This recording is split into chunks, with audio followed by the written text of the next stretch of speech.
Good morning అండి. ఇవాళ మనం మాట్లాడుకునేది మైలవరం నియోజకవర్గం నుంచి. మైలవరం నియోజకవర్గం నుంచి వసంత కృష్ణప్రసాద్ గారు వైసీపీ నుంచి టీడీపీలోకి వచ్చారు. అలాగే దేవినేని ఉమ్మన్ గారు కూడా టీడీపీలో ఉన్నారు. అక్కడ టీడీపీ టికెట్ ఎక్కువగా ఆశిస్తుంది వసంత కృష్ణప్రసాద్ గారు.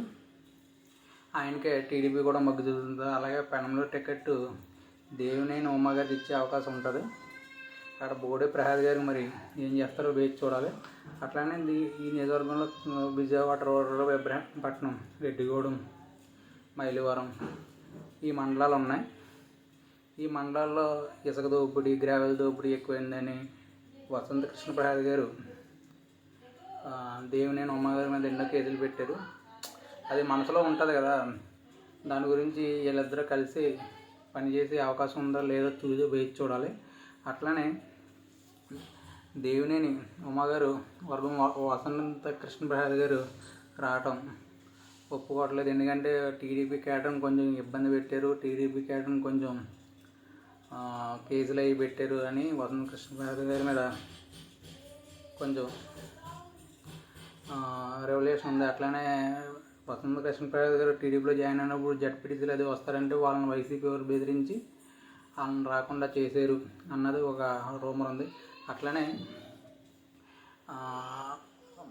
ఇది రాజధాని ప్రాంతంలో ఉంటుంది కాబట్టి ఎక్కువగా టీడీపీకి అవకాశం ఉంటుంది.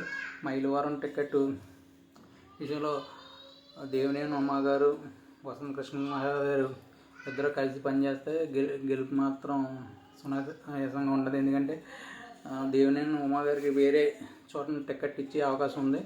అది పెనంలూరు అవ్వచ్చు. అక్కడ టికెట్ ఇచ్చి అవకాశం ఉంది అంటున్నారు.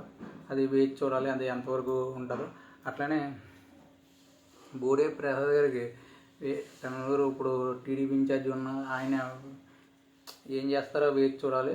కానీ ఎక్కువగా దేవినేని ఉమ్మ గారు మైలవరంలో ఎక్కువ ఆయన వర్గం ఉంది కాబట్టి 2019లో 12,000 ఓట్ల తేడాతోటే ఓడిపోయారు. ఆయన 2014లో 7,000 ఓట్లతో గెలిచారు. ఆయనకి టఫ్ ఫైట్ లాగా సరే గెలిచారు. 2014లో జోగి పెన్న ఎమ్మెల్యే ఉన్నారు కదా, ఆయన మీద గెలిచారు. కానీ అక్కడ ఎక్కువగా వర్గ విభేదాలు ఉండటం వలన టీడీపీ, వైసీపీ ఇప్పుడు వసంత కృష్ణప్రసాద్ గారు టీడీపీకి వచ్చినా సరే అక్కడ దేవినేని ఉమ్మ గారు వర్గం చేస్తారా లేదా వేచి చూడలేదు. ఎందుకంటే టికెట్ మాత్రం వసంత కృష్ణప్రసాద్ గారు ఏం డౌట్ లేదు, ఆయనకి ఇస్తారని మాట ఉంది కాబట్టి ఆయన టీడీపీలోకి వచ్చారు. కానీ ఎక్కువ అవకాశం ఉన్నది మాత్రం టీడీపీకే.